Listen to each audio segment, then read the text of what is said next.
La saison des plans B a-t-elle sonné en Côte d'Ivoire à 3 mois de la présidentielle? De grandes figures de l'opposition, vous le savez, ne peuvent se présenter. Tidiane Thiam, Laurent Gbagbo, leurs candidatures ont été rejetées pour des raisons juridiques.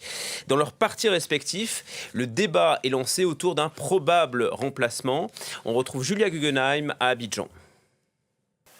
C'est dans une note interne qui a fuité dans la presse qu'Awa Donmelo, le vice-président en charge du panafricanisme au sein du parti de Laurent Gbagbo, a évoqué la possibilité de candidature de précaution. Pour rappel, Laurent Gbagbo est toujours inéligible depuis sa condamnation dans l'affaire de la BCEAO en Côte d'Ivoire. Seule une grâce présidentielle pourrait lui permettre de redevenir candidat, mais le PPACI lui a toujours dénoncé cette décision de justice et donc proposer un plan B, eh bien, ce serait un petit peu comme donner une forme de légitimité à cette exclusion de Laurent Gbagbo du jeu électoral, et ça c'est une pilule un petit peu difficile à avaler pour le parti. Il n'y a pas de plan B ni de candidature de précaution, a ainsi martelé le porte-parole du parti, une réaction qui ne surprend pas cet analyste de la vie politique ivoirienne.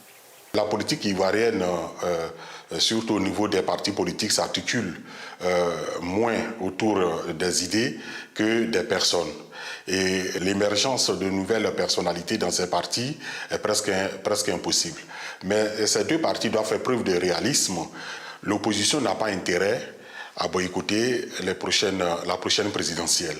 À la présidentielle de 2020, le PPACI, tout comme le PDCI, avait boycotté l'élection lors de leur retour dans le jeu électoral. Lors des élections locales de 2023, ils avaient essuyé un camouflet, perdant du terrain dans leurs bastions respectifs. Sans solution politique à l'endroit de Laurent Gbagbo ou de Tidiane Thiam, l'histoire risquerait encore une fois de se répéter.